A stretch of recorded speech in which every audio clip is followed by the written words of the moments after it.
नमस्कार प्यारे बच्चों, मैं आरती आप सबका आरती एजुकेशन वर्ल्ड में स्वागत करती हूँ। बच्चों, आज की इस वीडियो में हम आपकी कक्षा 10 की विषय हिंदी की कार्यपत्रक नंबर 70 पढ़ेंगे, जिसकी तिथि है 21 दिसंबर 2020। प्यारे बच्चों, जो आज की आपकी वर्कशीट आई है, वर्कशीट नंबर 70, वो आपके साना साना हाथ जोड़ी पार्ट 1 है, जो आपकी कृतिका पाठ्य पुस्तक से है। तो बच्चों, अब हम आज इस वर्कशीट में नए पाठ की शुरुआत करते हैं और इस पाठ का नाम है साना साना हाथ जोड़ी।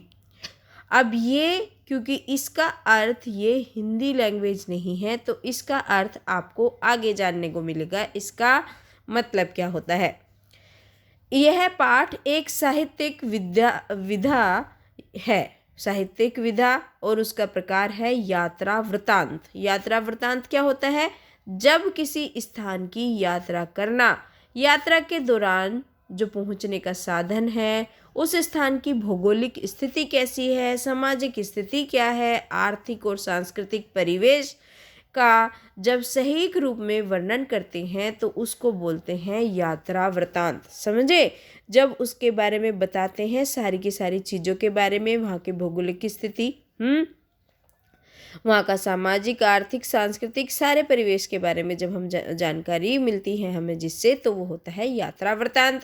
आप भी कई स्थानों की यात्रा करते होंगे और वहाँ की स्थितियों से परिचित होंगे। हाँ, आप लोगों ने भी घूमा होगा, कहीं ना कहीं गए होंगे, तो आपको पता होगा कि वहाँ की कैसी स्थिति है, कैसे लोग रहते हैं, कैसे कपड़े पहनते हैं, कैसे और काम है उनके, कैसी संस्कृति है। अगर आप उसे लिखें तो वो हो जाएगा आपका यात्रा वृतांत। समझ रहे हो? जैसे आप कहीं गए हो और आपको वहाँ का सारा पता है और आप लिख देंगे उसके बारे में, वहाँ कैसे लोग रहते हैं, क्या करते हैं, क्या खान पान है, तो ये आपका यात्रा वृतांत कहलाएगा। इस पाठ में जो लेखिका हैं मधु काकरिया, उन्होंने पूर्वोत्तर भारत का एक सुंदर प्राकृतिक राज्य है जिसके बारे में अभी आपने एक प्रोजेक्ट भी बनाया है, सिक्किम प्रोजेक्ट करके। तो सिक्किम की यात्रा और वहाँ की जो भौगोलिक स्थिति है, सामाजिक आर्थिक और सांस्कृतिक परिवेश का बहुत सुंदर वर्णन किया है। आइए चलिए अब हम पाठ को जानते हैं।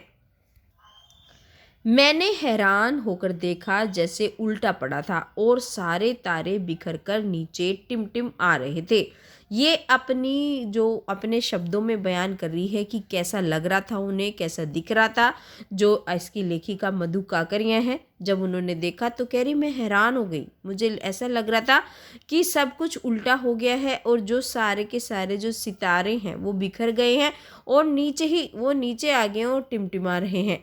ढलान बीपी तराई पर सितारों के गुच्छे रोशनी की एक झालर सी बना क्या था कि वहाँ पर एक जो जब ढलान थी, जब बीपी तराई था, तो वहाँ पे जैसे सितारों का कोई गुच्छा बन जाता है, इतनी सारी टिम टिम लाइट बन रही थी और एक जैसे रोशनी की झालर हो जाती है, इस तरीके से बना हुआ था। वह रात में जगमगाता गंगटोक शहर का इतिहास और वर्तमान में संधि स्थल पर खड़ा मेहनत कर कर एक ऐसा शहर था जिसका सब कुछ सुंदर था।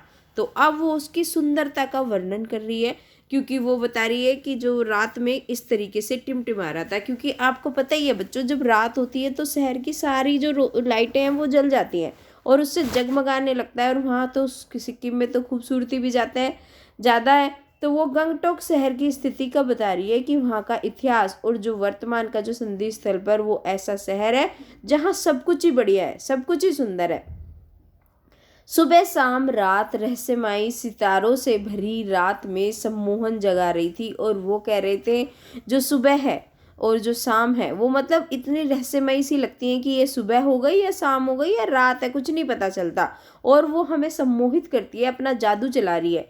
जादू भरे क्षणों में मेरा सब कुछ स्थगित था, मतलब सब कुछ अर्थहीन था, सब कुछ बेकार हो गया था, सब कुछ मैं डिले कर रहा था। मेरी चेतना, मेरा आसपास, मेरे भीतर बाहर सिर्फ शून्य था और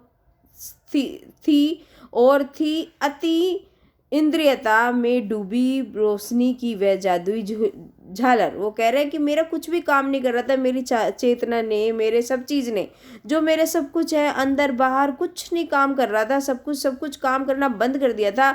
बस मैं उसको जो वो इतना सुंदर, इतना मनोहर दृश्य है उसको देखकर मैं अपने आप को रोक नहीं पा रही थी और मैं उससे सम्मोहित हुए जा रही थी। धीरे धीरे एक उदास उस शून्य से फूटने लगा। वो कह रहा है कि अब कुछ मतलब शांत सा, उदास सा उस शून्य से फूटने लगा। एक प्रार्थना होठों को छूने लगी। अब सभी लोग क्या करने लगे, जैसे कोई प्रेयर करते हैं, प्रार्थना करते हैं, वो कर रहे थे। और क्या थी वो प्रार्थना? साना साना हाथ जोड़ी गर्दू प्रार्थना, हमारो जीवन तुमरो कोसेली। इसका मतलब होता है छोटे छोटे हाथ जोड़कर प्रार्थना कर रही हूँ, साना साना छोटे छोटे, और हाथों को जोड़कर गर्दू प्रार्थना कर रही हूँ कि मेरा सारा जीवन अच्छाई को समर्पित हो। हमारो जीवन तिमरो कोसली, यानी कि हमारा जीवन अच्छाई को समर्पित हो। आज सुबह की प्रार्थना के ये बोल मैंने एक नेपाली युवती से सीखे। तो अब इसमें जो लेखक हैं वो ये बता रही हैं कि लेखिका कि मैंने ये जो बोल की किस तरीके से प्रार्थना करती हैं, क्या क्या कहते हैं उसके अंदर, एक नेपाल की युवती थी वहाँ पे, उससे मैंने ये प्रार्थना करना सीखा। तो ये था हमारा गद्यांश। अब देख लेते हैं इसके प्रश्न उत्तर। तो इसमें टोटल 5 प्रश्न उत्तर हैं और 6ठी है एक्टिविटी। तो चलिए कर लेते हैं हम। पहला क्वेश्चन है आपकी वर्कशीट में, यात्रा वृत्तांत किसे कहा जाता है और इसमें किस बात का वर्णन किया गया है। तो इसको आप इस तरीके से लिखेंगे, इसमें आपकी वर्कशीट में दे रखा है। किसी स्थान की यात्रा करना, यात्रा के दौरान पहुंचने पर साधन, स्थान की भौगोलिक स्थिति, सामाजिक और आर्थिक और सांस्कृतिक परिवेश का सही रूप में वर्णन करना क्या कहलाता है? वर्णन करना यात्रा वृत्तांत कहलाता है। तो ये लिख देंगे आप पहले प्रश्न का उत्तर। ठीक है।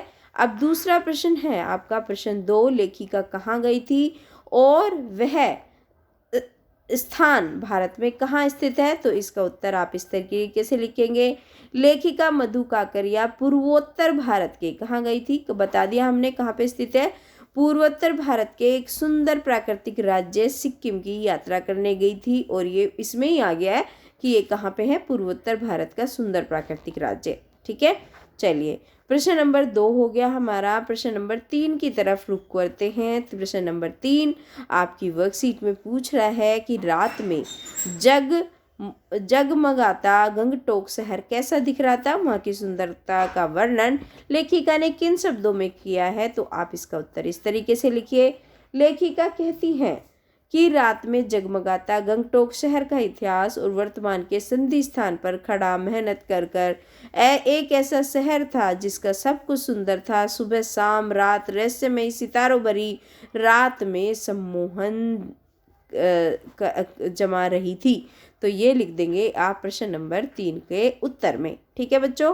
प्रश्न नंबर 4 पे आ जाते हैं। प्रश्न नंबर 4 में आपको लिखनी है वो प्रार्थना जो अभी हमने पढ़ी। नेपाली लोग क्या प्रार्थना करते हैं और कैसे। तो इसका उत्तर लिखेंगे, साना साना हाथ जोड़ी गर्दू प्रार्थना, हमारो जीवन तिमरो कोसेली, छोटे छोटे हाथ जोड़कर प्रार्थना कर रही हूँ, हमारा सारा जीवन अच्छाइयों से समर्पित हो। नेपाली लोग इस प्रार्थना को करते हैं। तो ये लिख दिया हमने क्वेश्चन नंबर 4 का उत्तर।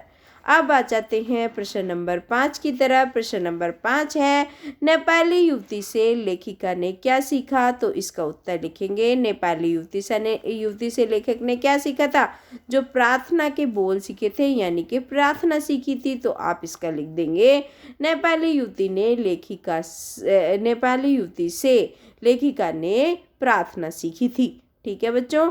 अब कर देखते हैं गतिविधि क्या है।